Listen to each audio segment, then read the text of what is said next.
Because I've been so busy with the FD, I've been neglecting the FC, so I'll bring you up to speed with what's happened to the FC since the last video and what I'm going to do next. So as you can see, we went with the RPF1 wheels in the end.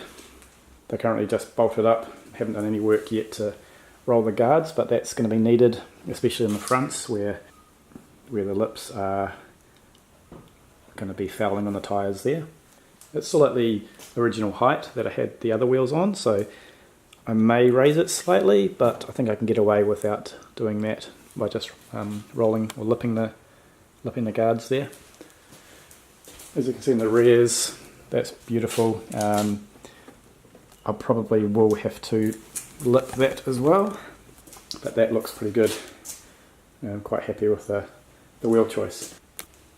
The TE37s of course found their way onto the FD, so it really just came down to the RPF1s, the original wheels, the GTR wheels and the gold ones, but yeah, the Inkies made most sense to me.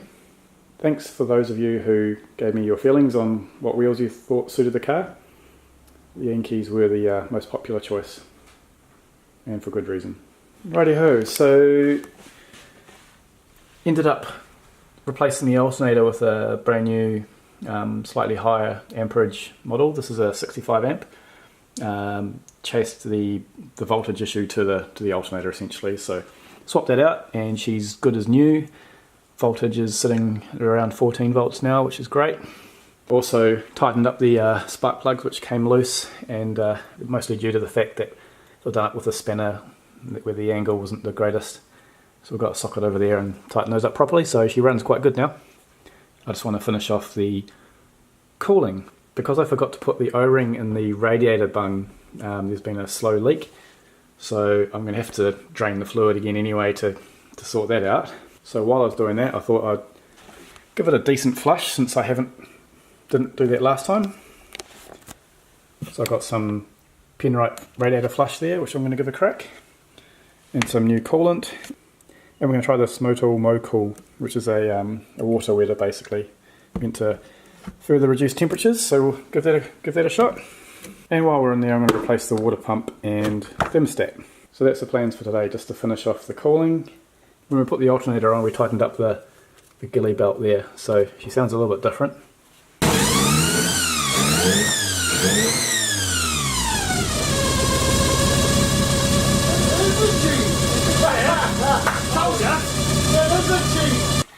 So the process for this flush is to drain the coolant first and then fill up with water and all of the flush, and then let the car run for about 15 minutes, turn it off, let it cool down, and then drain it again and top back up, or refill with the proper coolant.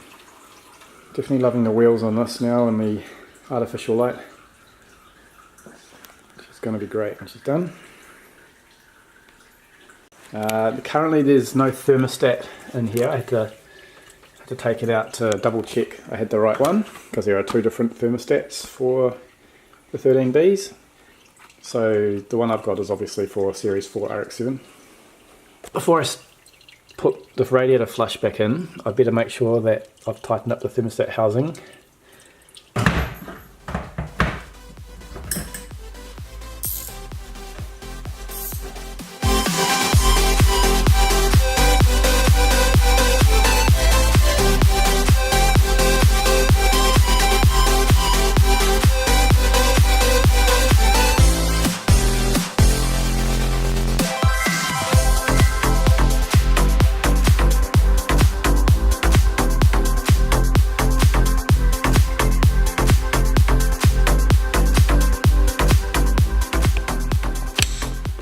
Right, so next is starting her up and let her warm up.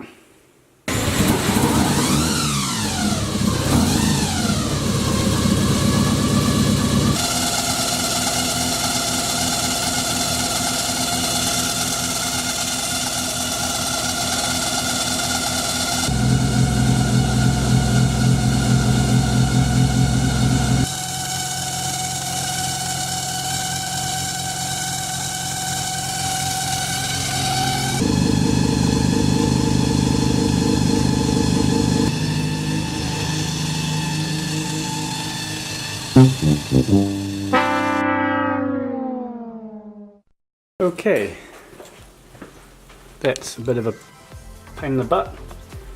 Mustn't have tightened this up. Oops, let's try that again.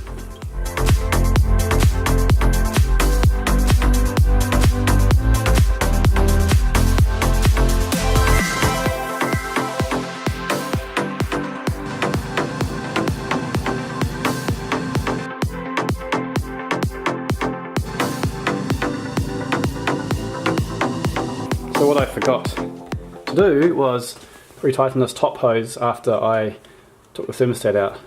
So of course, as soon as I got just a little bit of pressure, it popped off and sprayed coolant everywhere. So chances are we lost a lot of the radiator flush as well. So we'll let it cool down and see what the water looks like when we drain it. Later. Okay, it's been a good 45 minutes or so, and the coolant's cool enough to drain now. This is the state of the existing coolant, so still pretty good. There's a tiny bit of brown at the bottom, as you can expect. Be interesting to see what comes out of here. I'm expecting it to look pretty green as well. Wasn't really in a bad state, and I guess my flush I did earlier was good enough.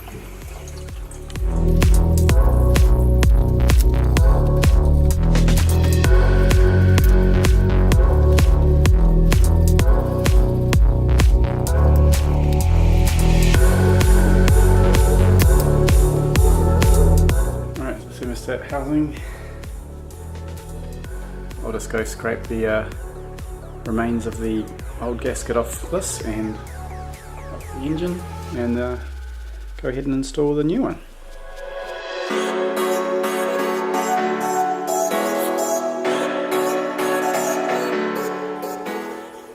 Alright, we've got a nice smooth surface now, pretty flat.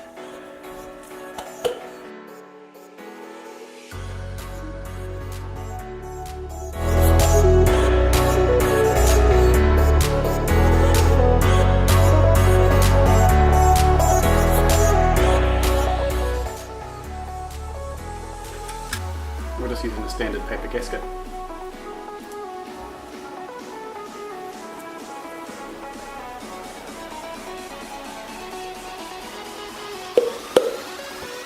Just a standard thermostat from Repco. Nothing fancy.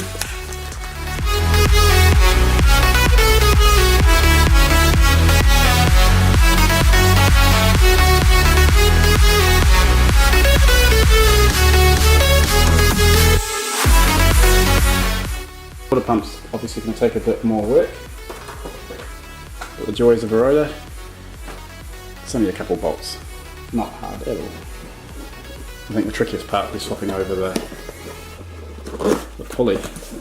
Nice shiny new water pump. It matches the colour of the engine a bit better too. The other one's black. Now the belt's pretty tight, so I'm going to have to loosen the alternator down. So I'll mark where it is and then loosen it off, get the belt out of the way and take the water pump out.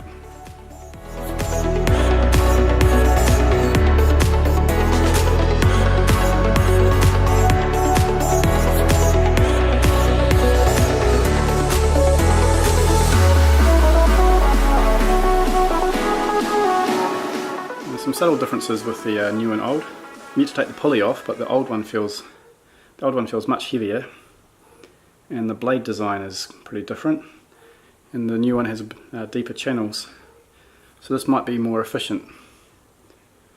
Alright, let's oh, that's a problem. It doesn't match. I'm